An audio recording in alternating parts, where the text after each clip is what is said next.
There we go. Welcome, everyone. Thank you for joining us on In the Metal. We are taking a look at some of the new releases that have been happening on the independent watchmaking scene over the last week or so. And I'm based here in Ireland, and my co-host is in Brooklyn. And introduce yourself, Mr. Kumar.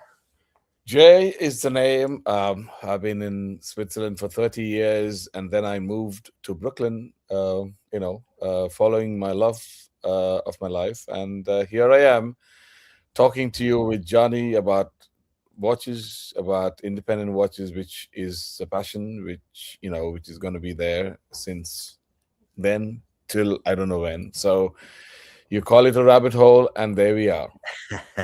For sure, it's similar. Same with myself. It's gone back over 20 years now. This passion for people often say, Joe, you're so passionate about watches, but actually, I'm passionate about the people and Yeah. the stories behind them and where these pieces come from and that type of thing. So first thing I want to do is for anyone who has been waiting for this episode. We're a little bit delayed because of a technical glitch earlier on.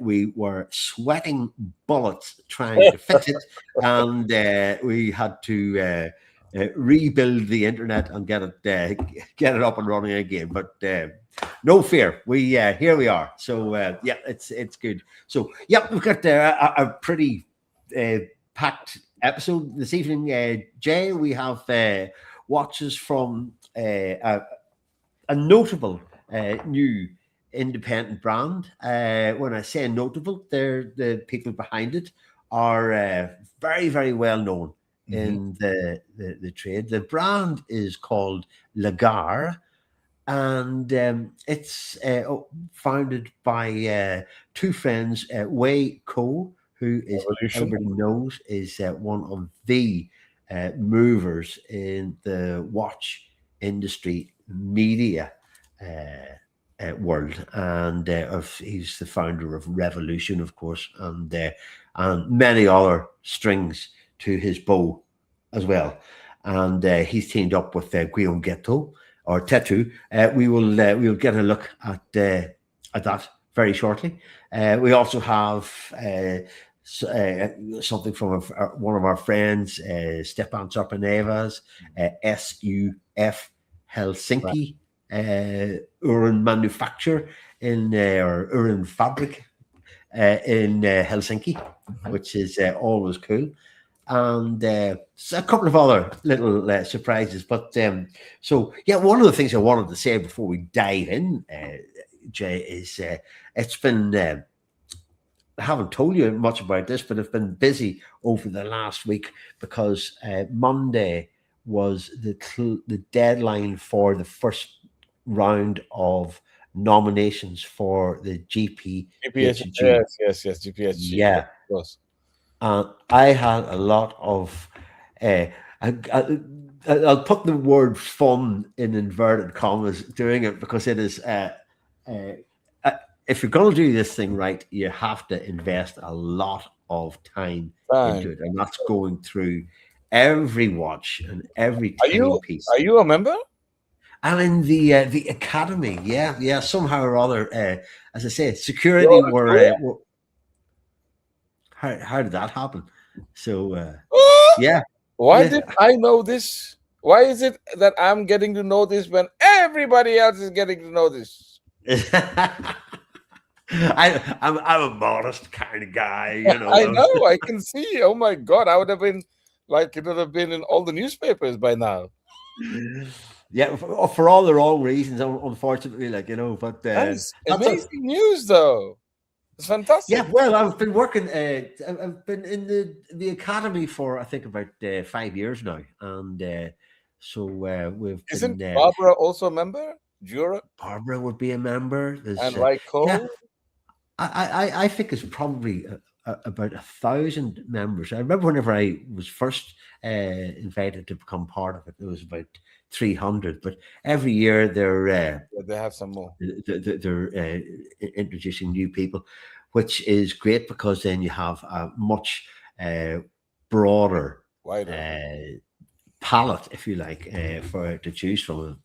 But I kind of stand out because I would say because I'm very indie centric, and I tend just to go with that, but not exclusively. If I see something that's really cool, and it's from one of the larger brands.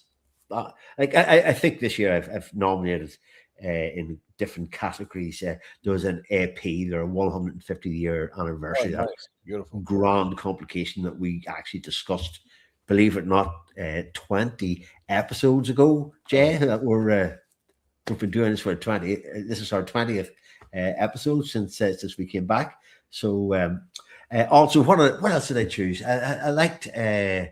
There was a tag that I liked, a tag color. Really? So yeah. So where I generally speaking, I will propose an independent over one of the mainstream marks, just to give them points. Yeah. And so what we have to do is you have there's maybe 22 or 24 watches in a category, and you have to select 6 of those, and you have to rank them for 6, 5, 4, 3, 2, 1.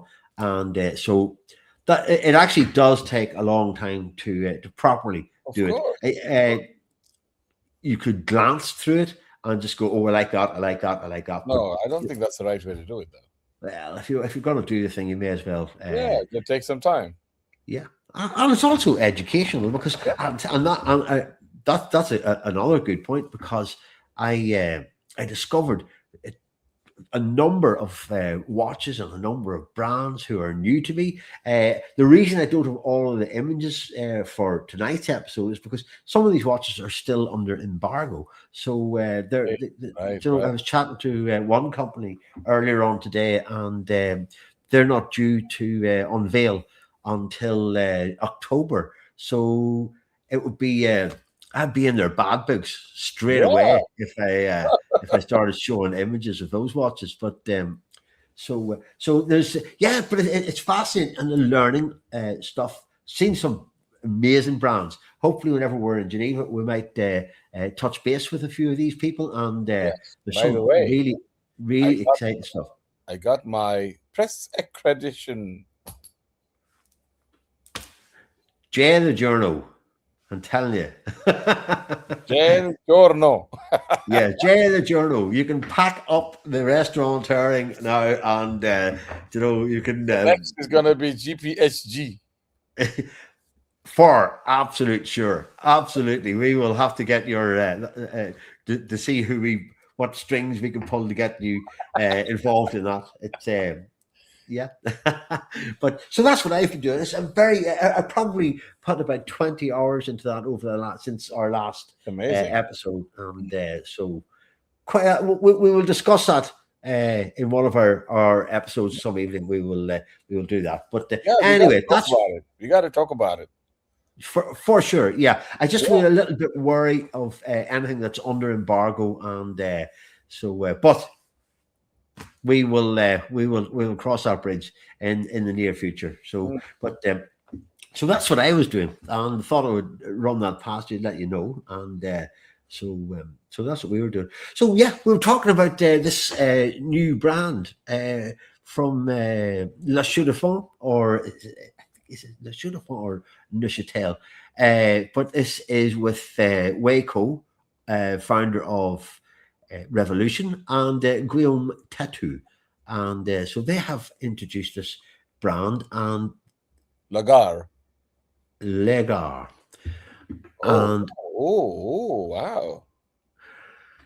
This is the Legare Chapter 1, AGP inverted, and there's 2 models. There is this one, which is called the Darth as in Darth Vader, and the other one is the Elegant, and this is the Elegant. It has the Cote de Genève or Geneva stripes, and actually here's the 2 of them side by side for comparison. This is very impressive. I mean, for them, to come up with some amazing, timepiece like this, which with not being like actual watchmakers, I think, but Indeed. having a lot of knowledge about watches, especially with Guillaume Tetu, the founder of one of the founders of Hotlons at that time, and he was always 10 to 20 years ahead of his time, and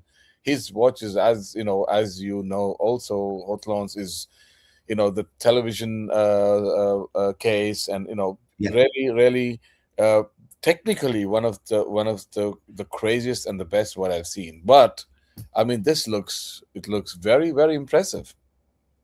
It's not quite it's a departure from the Hotlons, which is a lot of it's kind of Hotlons. I love Hotlons. I love the buzz and the energy about them.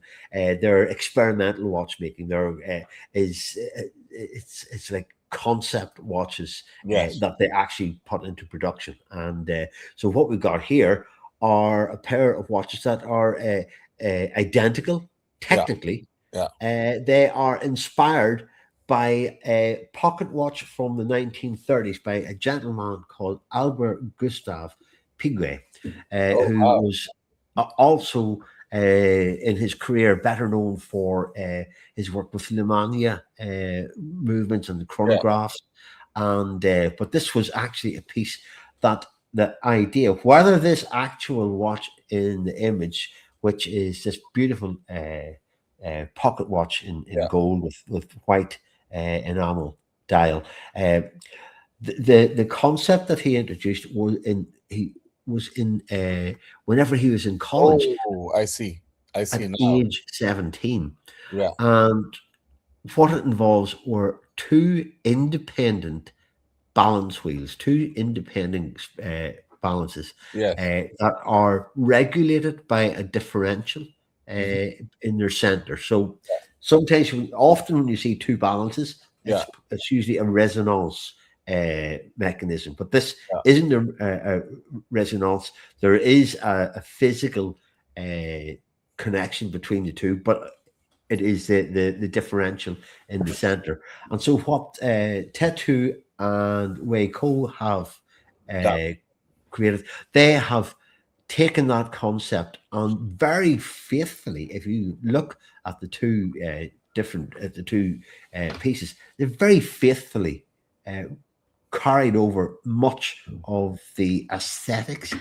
of the Piguet piece, and and they're also they're using the two balances with the differential, and the differential is connected into the second hand Mhm. and at the 6 o'clock. So yeah, interesting pieces for sure. So they're it's the chapter one. It's the Legare chapter one.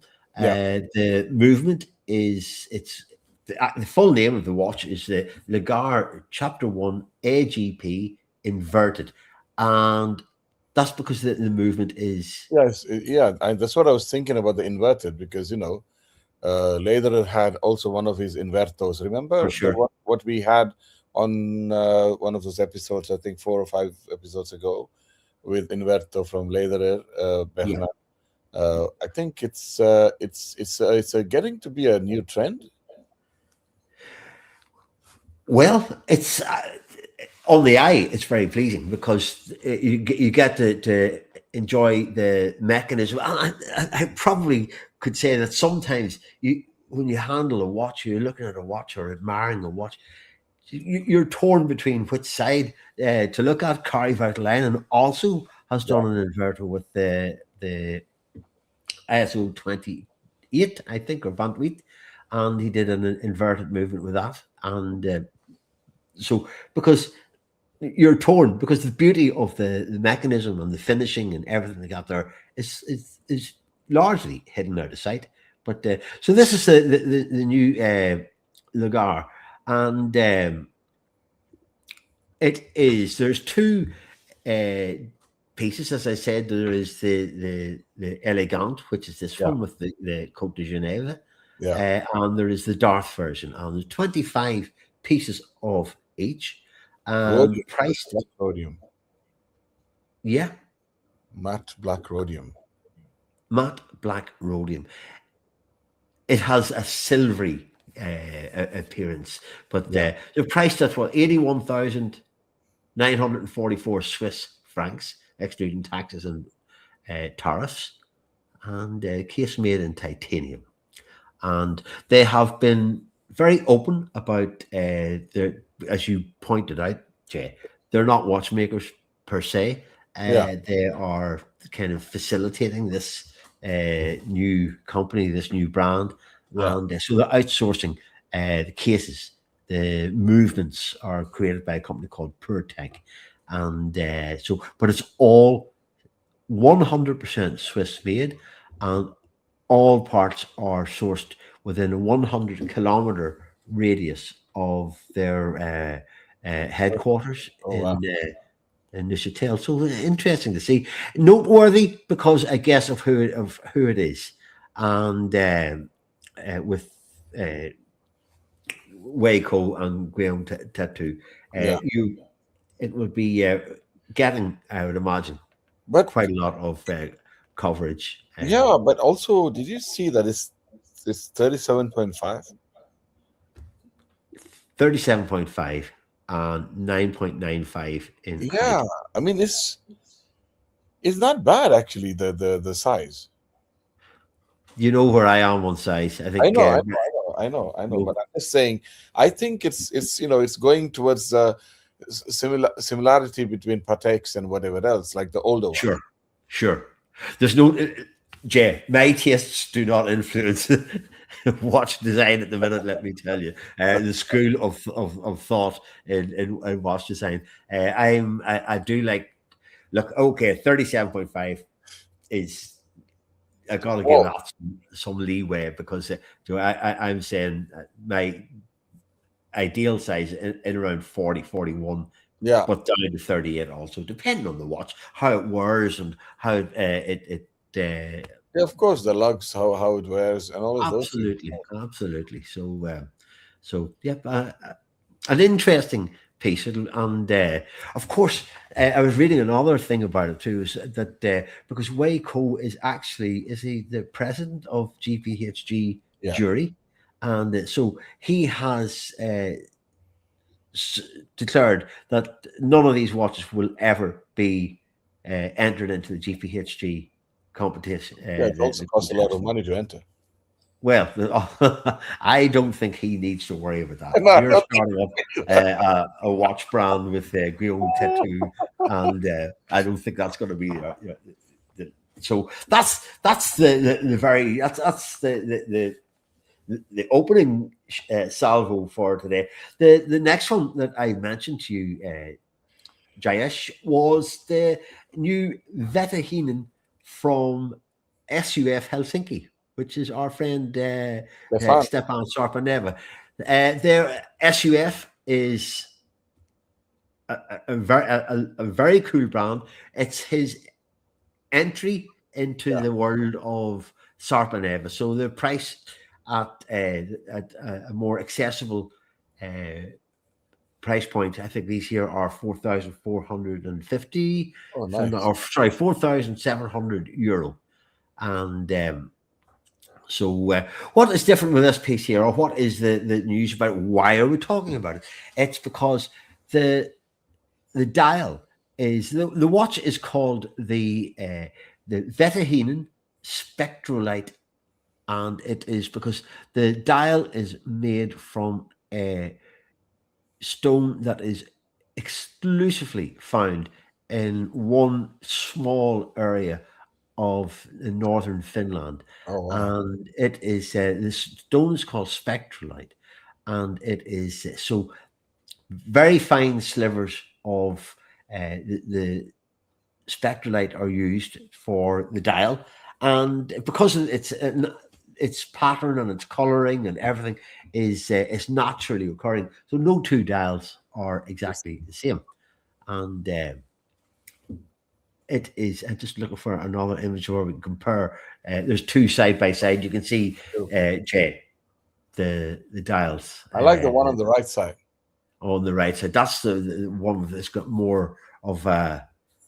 So I think the sense of the aurora Yeah. about that, which he has captured in that one as well. So it's a cool piece.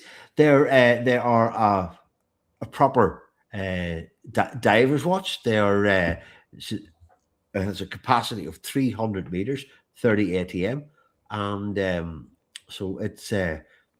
I am liking this. A 30-piece limited edition, priced as I say, €4,700. The case, as in all Sarpaneva's stainless steel watches, Yeah. is manufactured from Finnish Outokumpu Supra stainless steel. It's a very high grade stainless steel manufactured in Finland. The case is more to my liking, probably 42 millimeters Yeah. and 11.45. And the dial, it illuminates at night. I'll just show you here, thanks to the generous application of Beautiful. Superluminova. Yeah, Supernova. and very, very cool. Very cool. So it's powered by a modified Suprod caliber A10, which is self-winding movement. It is finished specifically for Sarpaneva, and is it runs at 28,800 vibrations, 4 hertz, and the power reserve of 42 hours. It's presented on, of course, Nordic elk leather strap with stainless steel buckle, and a cool piece. What are your thoughts? I've talked all over this one, Jay. How are you seeing this one? So as we saw, Gröner, the Grönefeld brothers coming into the more affordable, quirky and the classic, and remember the ones which they came out before. I think this is such an amazing way how these independent watchmakers can also get into the micro brand situation where people are buying watches for up to $7,000 without blinking an eye. Yeah. And this is a very good example of having a Sarpaneva, looks Sarpaneva, it feels Sarpaneva. It's got the, when you look at it, nobody's going to find a difference of, what it is, except for the sun and the moon or whatever else, what he normally comes out with. You see what I mean? Sure, absolutely. Oh, they have a very, very distinctive DNA Yeah. that runs through Stepan's creations. Yeah. The pronounced grooves in the bezel, and that's very tactile. If I had that on my wrist, I'd be playing with that bezel all day long. The thing is also, I would immediately get one of these if I'm allowed to. You know what I mean? I mean, I know that they have these allocations, and they have these situations where they put it out there on a certain day, and you know what I mean? So I think the Gröner watches, the both of them, the quirky and the class, they both went in 6 minutes. Unbelievable. 250 minutes each. Yeah, that's 188 by 2 is 376 watches in the space of 6 minutes. Yes. Wow. It was incredible. And I was delighted you were able to get one. Oh my God. Thank you. I wouldn't have got one. I wouldn't have been even 6 minutes, really? Well, we have another good friend of In the Metal, another friend called Jay, and he also was able to get one. He sent me a message to say that he had got in just as the sale opened, and man, that's some going. That's impressive. It doesn't it just show you the appetite and the enthusiasm? You see, the appetite happens because the names are known. The appetite happens because they're getting a part of that particular name, which is going actually for $200,000. Yeah.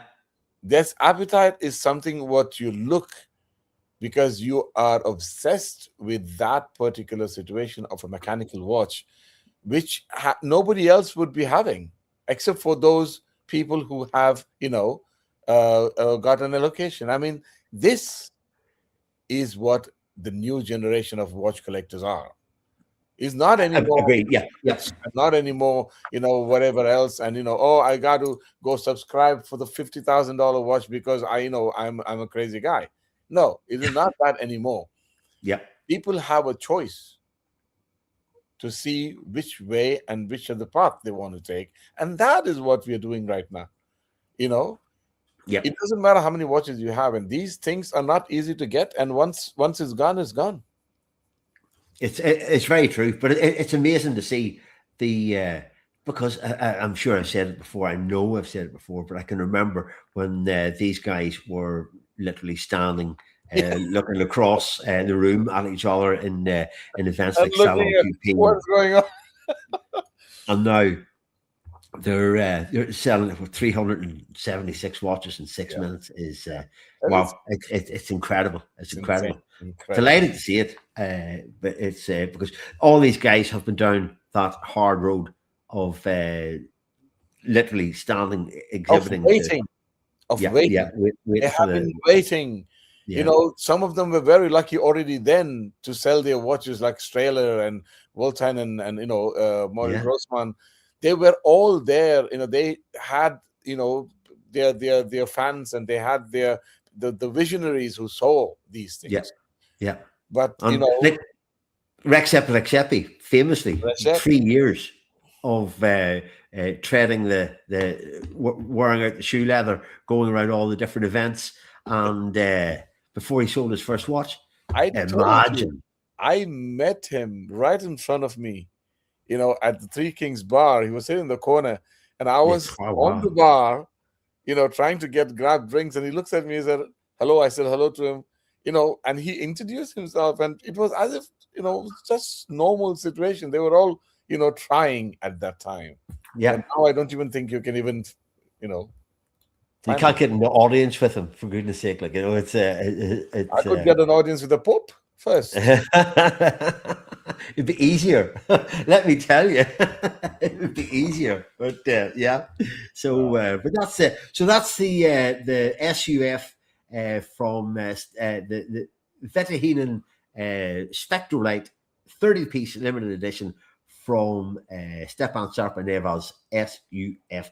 Helsinki brand. Moving along. This is a great story. This is a great story. This is a brand called... story about it. This looks so cool. Albishorn. Well, I am actually trying to get the gentleman responsible for this brand to come and have a chat with us in the next week or two, before we decamp to Geneva. So Albishorn is a company that is, its catchline, its tagline is that it is imaginary watchmaking. What does that even mean? This, Jay, is the watch that we're going to look at is the Marinograph. There are two different versions of it. This is the classic, and we'll take the two of them are very similar. That's the classic, and there's the classic Fume, which has the white Fume lacquer dial. But so the what's the story with the Marinograph? Well, the guy behind these watches is a gentleman called Sebastian Cholmonte, and he is a very, very well-known figure within the watch industry. He has an incredible career working with brands like Arnold & Son. He was, I think, isn't he technical director with Sellita for a number of years, which I think he might actually still be, as well as creating his own pieces. Very, very informed, very knowledgeable, very clever, a great inventor. He was the guy behind the Arnold & Son time pyramid, which is an incredible mechanism. And so I hope I've reached out to him, and hopefully we'll be able to get a conversation with him one of these days, and to come on and tell us all about Albishorn and what on earth imaginary watchmaking actually means. But I'll give you an idea. Okay. So what he's done here, as you'll see from the graphics, he has created a piece, the Marinograph Classic and Marinograph Classic Fume. And the thinking behind them is that these watches didn't exist in 1958 when the first America's Cup post World War II took place, but it should have been. And so he has invented something that should have been used 60, 70 years ago.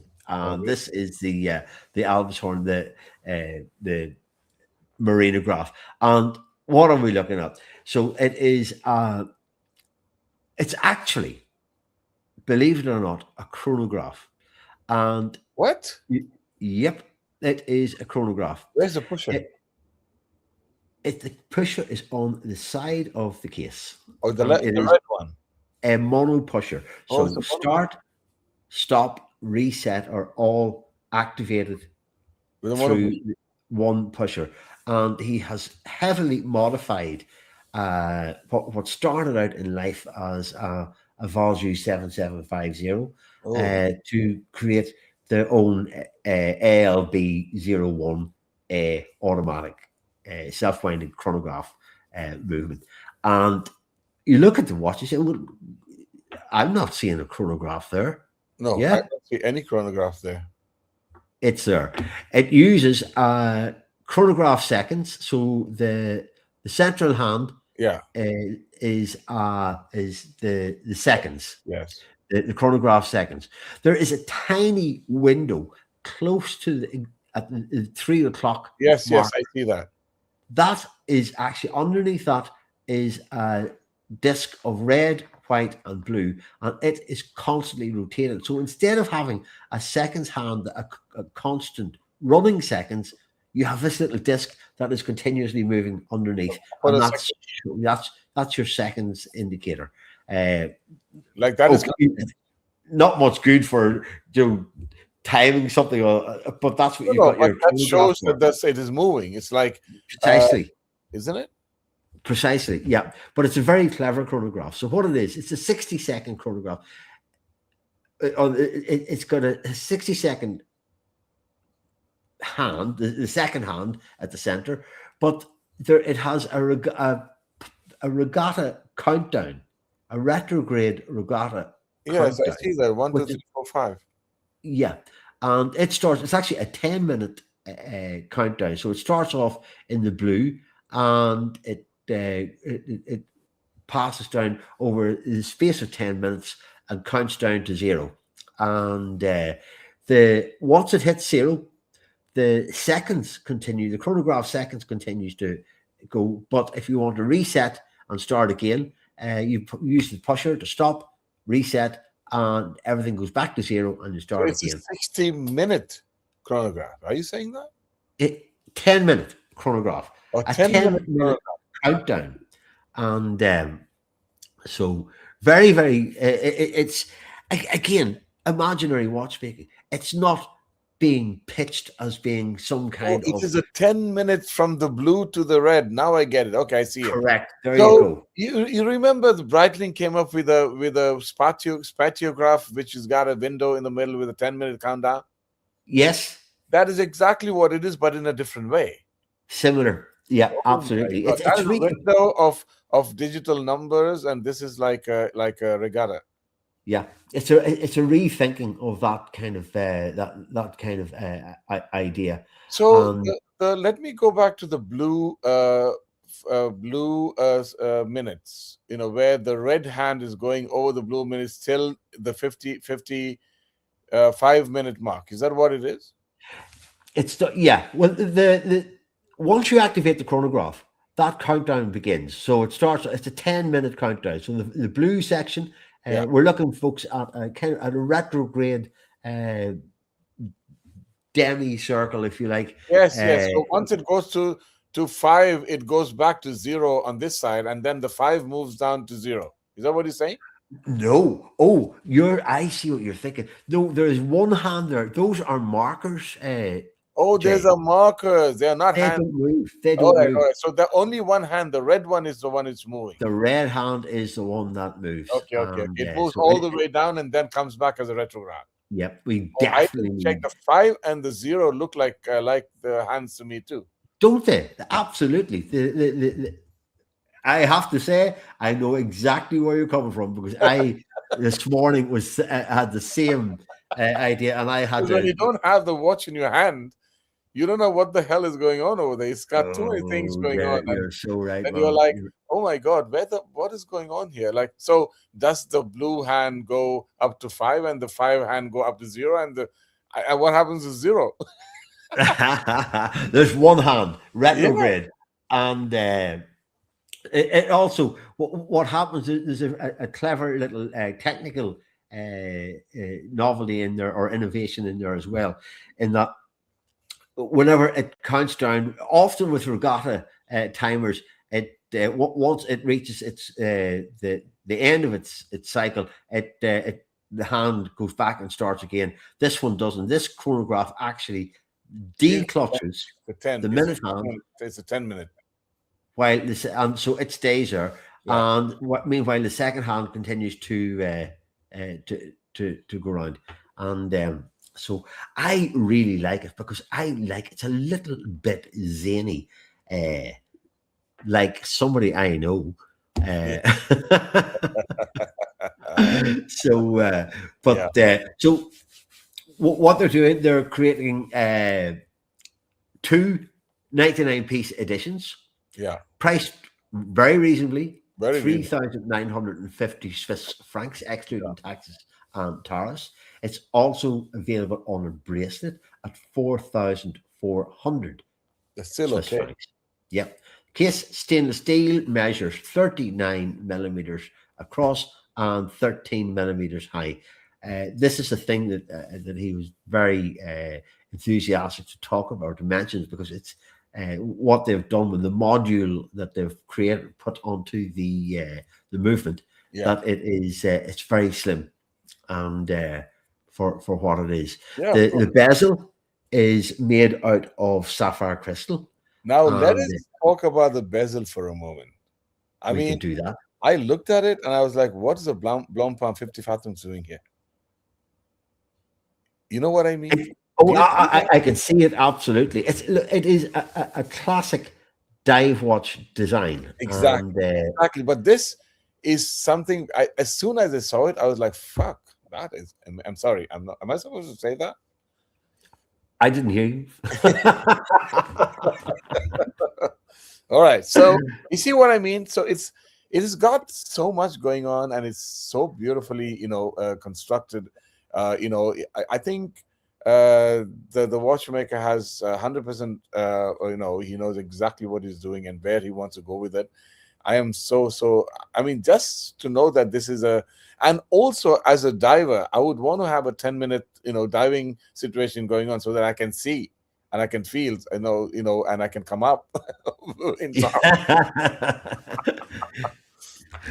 I think it's more designed for the regatta than the series. It's where the 50 Fathoms is a dedicated dive tool watch, an iconic thing.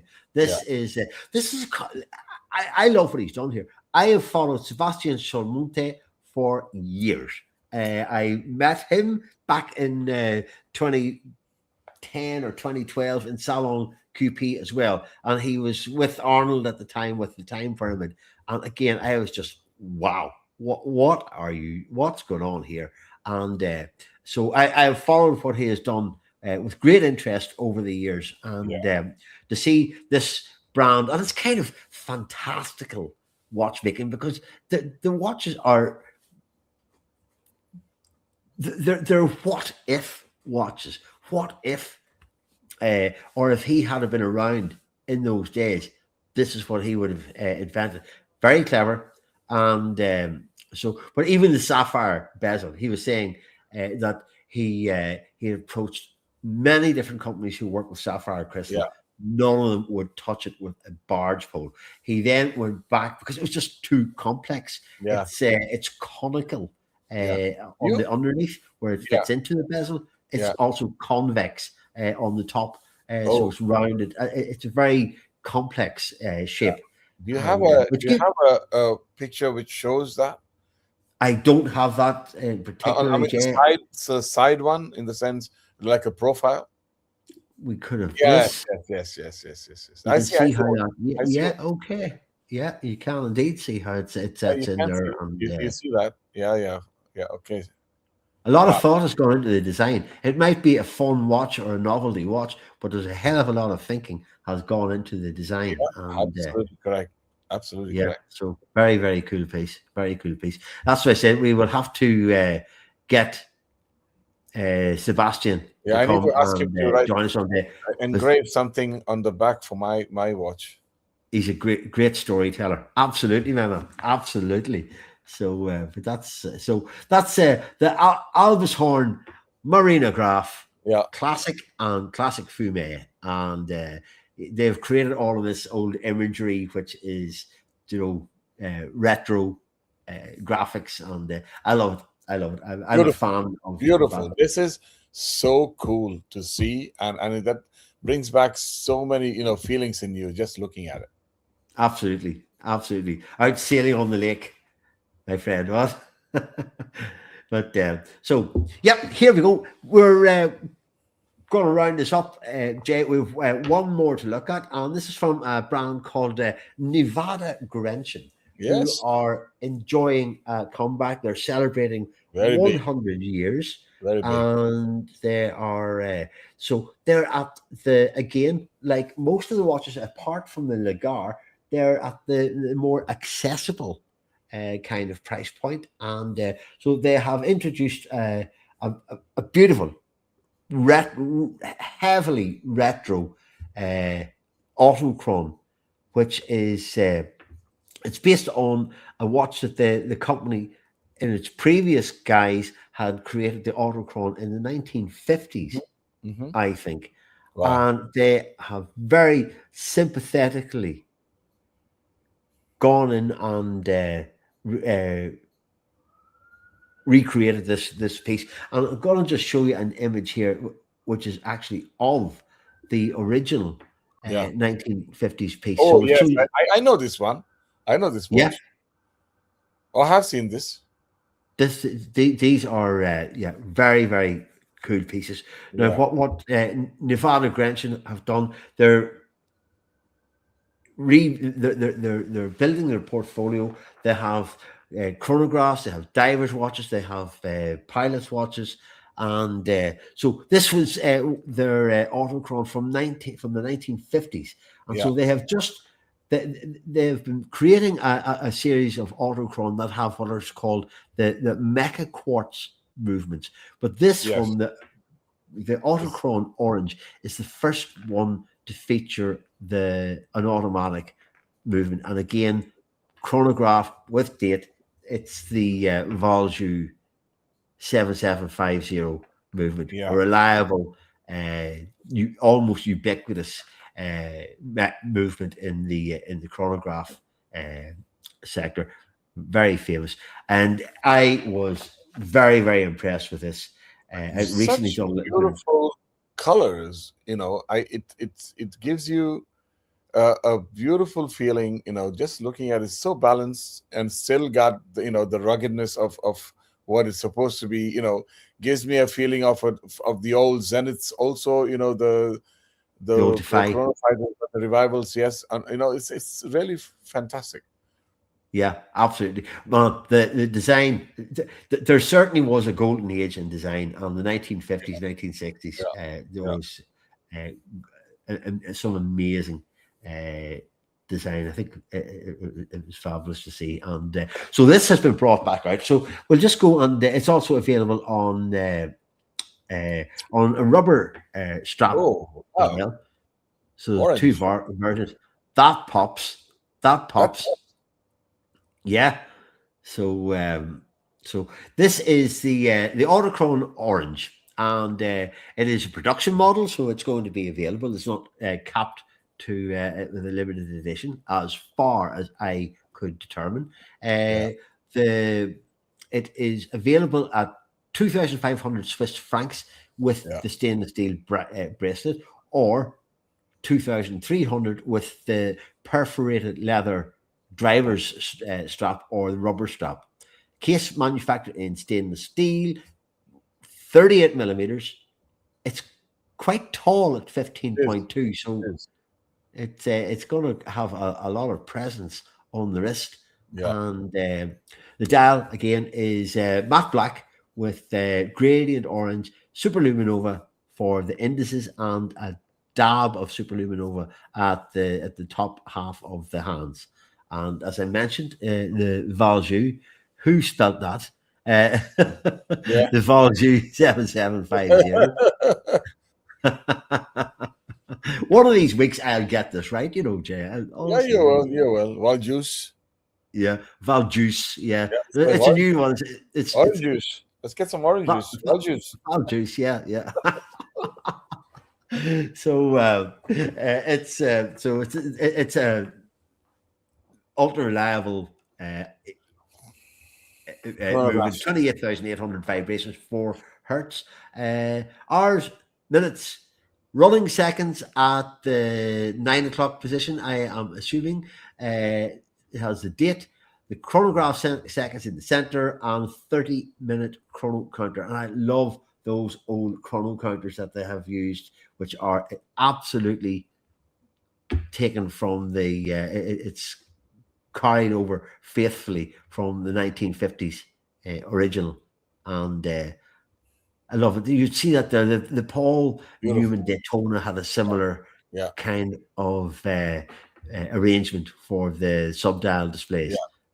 And so this is, you're getting that kind of cool, Paul Newman cool, Yeah. for 2,500 Swiss francs. So it has power reserve of 48 hours, water resistance 200 meters. So it is a practical watch as well. And so, as I say, available in stainless steel bracelet, perforated leather, which I love, a perforated leather strap. Yeah. And or on the orange rubber. So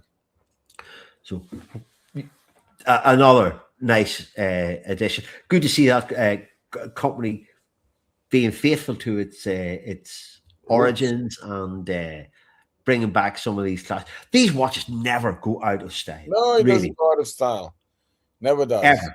Yeah. They're timeless designs, iconic designs, and so it also, I can show you there what it's like with nice. the loom. So it is very, very cool piece indeed. And so all good. So that pretty much rounds up where we're at with this week's. We got it still, we still got that timing organized. I'm sorry that it sort of, delayed a little bit this afternoon. But yeah, you can't. These things happen, So, but it's as I say, it's not the evening news. So if we're a few minutes late, people aren't dead. Well, I hope people aren't depending on us going. Oh, what are you wearing? What are you wearing? What am I wearing this evening? I am wearing my Gemini 4 Speedmaster, which is the first watch I bought for myself in 2005. And I had other, I used to do a bit of windsurfing and things like that there, and I had watches that you could take out on the water, and if they got bashed, or it didn't really matter.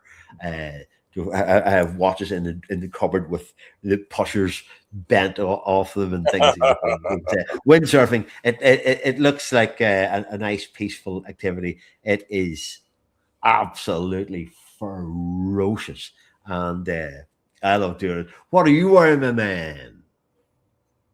Panerai. The 8-day titanium, I think it's a 44. Yeah. But I love it because it's very light. I can, bash it wherever in the kitchen.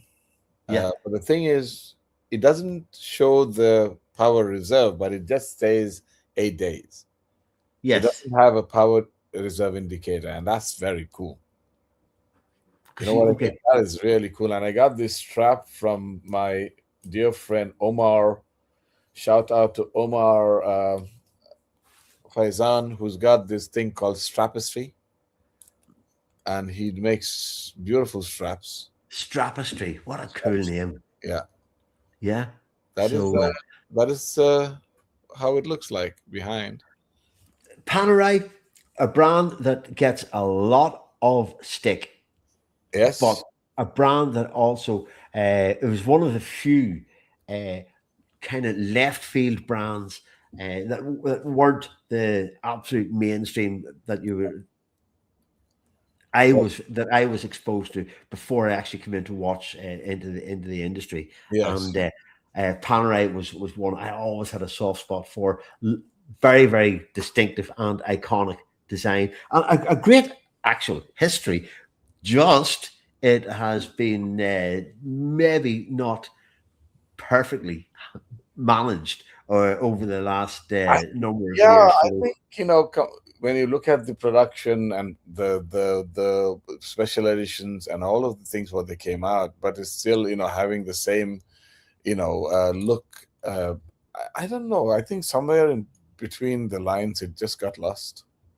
yeah, and there was also there were a couple of scandals that were Jose Perez made for very, very entertaining reading. Let me tell you, when I was looking at some of the pieces that were submitted to auction, and wow, there was eye popping revelations going on there. I just see a message just before we go here from our friend Jason. He got his Grona. He Well, was yeah, one he did get his going down Grona. in Wow, nice. yeah. Very So I glad. Jason, congratulations.